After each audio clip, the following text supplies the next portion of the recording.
ইব্রাহিমকে আপনি বেজ্জতি করিয়েন না, আমার ভয় লাগে। ইব্রাহিমের মতো নবী এই দোয়া করছে, কোরআনের আয়াত এটা।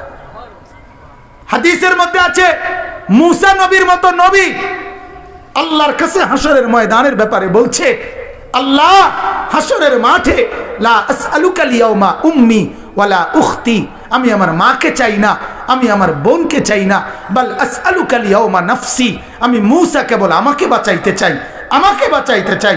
আল্লাহ আমাকে বাঁচান, হাসরের মাঠ আমার বড় ভয় হয়, হাসরের মাঠ আমার বড় ভয় হয়।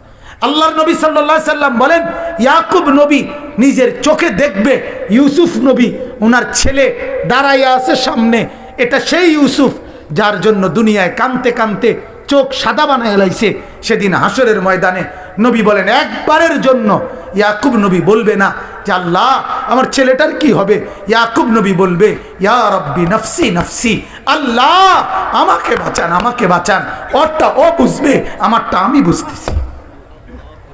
এটারে হাসরের মাঠ বলে। বাঁচান এই মুসলমান, আল্লাহর নবী সাল্লাল্লাহু আলাইহি ওয়াসাল্লাম হাসরের ময়দানের ব্যাপারে এতটা নবীজি নিজেও চিন্তা করতেন।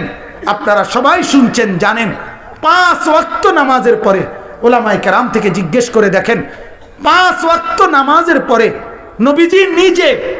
নবীজি নিজে যার হাসরের আখিরাতের মর্যাদার কোনো সীমা পরিসীমা নাই, সেই নবী 5 ওয়াক্ত নামাজের পরে যে কতগুলো দোয়া করতেন, এর মধ্যে একটা দোয়া নবীজির একটা দোয়া ছিল, এটা আল্লাহুম্মা